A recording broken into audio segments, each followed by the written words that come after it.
The iPhone 16 Pro gets a bigger display and the 5x tetra prism zoom from the Max without a price hike.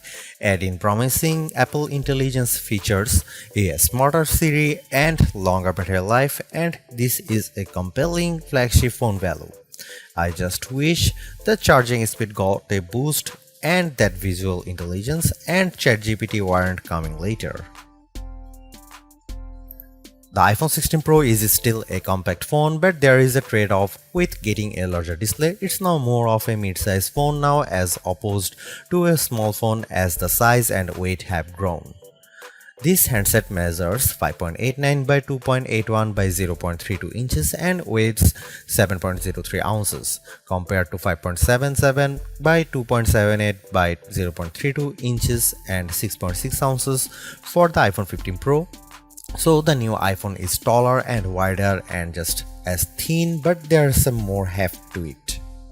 The good news is that the iPhone 16 Pro is still easy to use with one hand as Apple made the bezels thinner. The design should be more durable too, as Apple claims that the ceramic shield display is 50% tougher.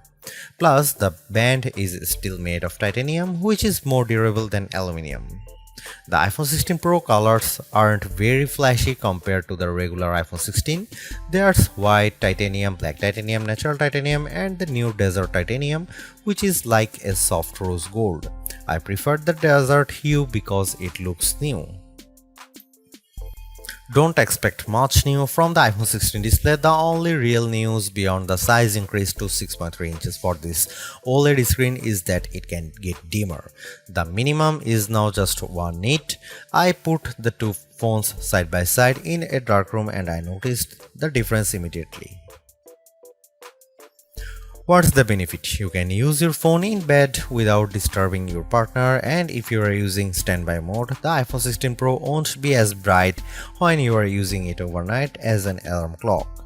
Otherwise, you get the same 120Hz refresh rate on this Pro Motion display and the same max brightness. Apple claims a peak brightness of 2000 nits outdoors and 1600 nits for HDR content. We simulate outdoor conditions with a flashlight and the iPhone 16 Pro reached 1553 nits. That's higher than the Galaxy S24 Ultra but way behind the Google Pixel 9 Pro. Apple has added a new button to the iPhone 16 Pro, but it's not technically a button. The camera control is a recessed capacitive switch that provides haptic feedback. Press once to launch right into the camera and press again to snap a photo. It's simple and works well in landscape and portrait mode. I found it easy to launch straight into the camera and I like that you can press and hold the camera control to record a video. Though, if you take your finger off the button, the video stops. I wish you could customize that. The camera control has a lot of tricks, including the ability to zoom in and out by sliding your finger left and right on the button, and a soft double press launches a mini menu. You can scroll through to tweak things like exposure, depth, and choose photographic styles. There's a learning curve to camera control, but I'm glad that it's an option. Plus, this frees up the action button on the left side of the iPhone 16 Pro for programming other shortcuts. The iPhone 16 Pro has a few key upgrades that I appreciated during my testing. There's a sharper 48MP ultra-wide camera, a faster 48MP main fusion camera with zero shutter lag, and the 5x tetra prism zoom borrowed from the Pro Max series. In addition, photographic styles are integrated directly into the Camera and Photos app, so you can change skin undertones and the mood effect of your photo on the fly. Plus, you can tweak it after the fact. To test the iPhone 16 Pro's faster performance, I had my son take a photo of me shooting a jump shot side by side with the iPhone 15 Pro, and the result is brighter and more detailed image.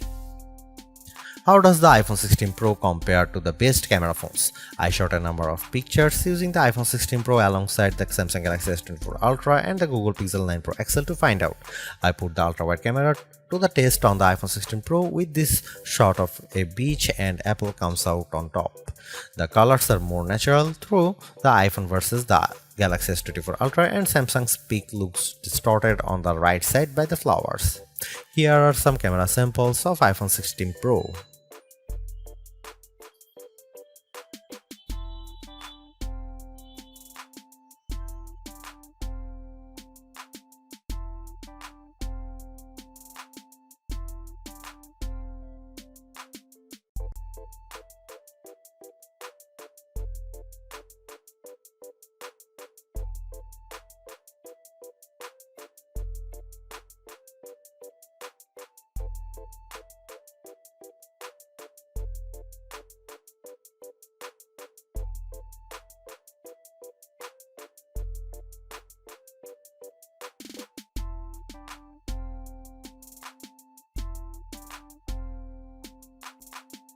Overall, the iPhone 16 Pro is arguably the best flagship phone under $1,000. You get the same excellent cameras as the iPhone 16 Pro Max for $200 less, and I think the screen is big enough at 6.3 inches while being easy to use with one hand. I also like the improved battery life, handy camera control, and compelling audio mix feature for videos. The Apple Intelligence capabilities such as writing tools, the new Siri, and cleanup show promise, but some of the more exciting features like ChatGPT integration, image background, and the Google Lens like visual intelligence are coming later. In terms of the competition, I think the Galaxy S24 Plus and Google Pixel 9 Pro have more compelling AI features right now, but I prefer the camera system from the iPhone in many cases and the extra performance from its A18 Pro chip. Should you upgrade to the iPhone 16 Pro? If you have an iPhone 13 Pro or older phone, I'd say yes. And if you have an iPhone 14 Pro, I'd say wait to see how well Apple Intelligence works once it fully rolls out before you buy.